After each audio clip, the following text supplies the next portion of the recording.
السلام عليكم ورحمة الله وبركاته. بسم الله والصلاة والسلام على رسول الله. اللهم علمنا ما ينفعنا وانفعنا بما علمتنا وزدنا علما يا عليم الحكيم. والحمد لله رب العالمين. والله قالقة كسو دوادا دوع channel هدي إلهي كرهان نقضه.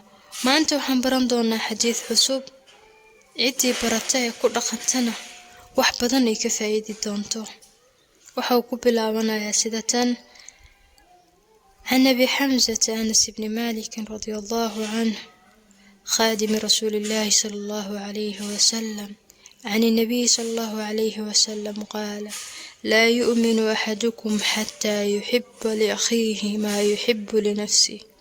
رواه بخاري ومسلم. لا يكره النقضي أنس بن مالك خادمك رسولك صلى الله عليه وسلم يا وحوليه النبي صلى الله عليه وسلم وحوليه إلهي مر مينين qofka waxa asagu isla jecel yahay aan walaalkiis la jeclaanin. Ariga buuqaayo waxaan galay safar karaale hada hadii aad xudkayga si wanaagsan u maqli weydaan. Xadiiska aan idin sheegayo waxa soo wada saaray Bukhari iyo Muslim. Waxa uu leeyahay macna aad u weyn oo hadda aanan sharaxaad ku koobi karin.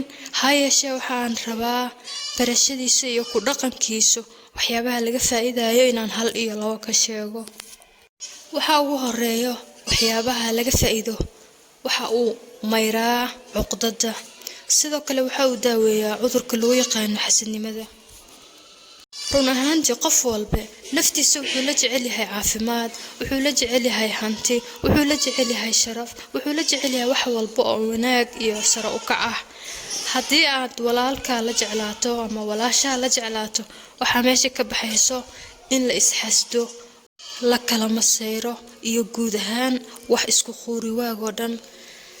haddii aad ku fikirto inaad qof dhibaatayso ama aad wax un gaarsiiso haddaad xadiidkan xasuusato waxa isla markiiba kugu soo dhacaa in adiga naftaada aadan rabin in dhibaatadaas oo kale lagu gaarsiiyo. marka wuxuu leeyahay faa'iido badan. waxaan rajaynayaa in aad ku dhaqmi doontaan. ilaahay noo fududeeyo. muuqaalkeena intaas ayuu ku egyahay. wassalaamu calaykum waraxmatullaahi wabarakaatuh.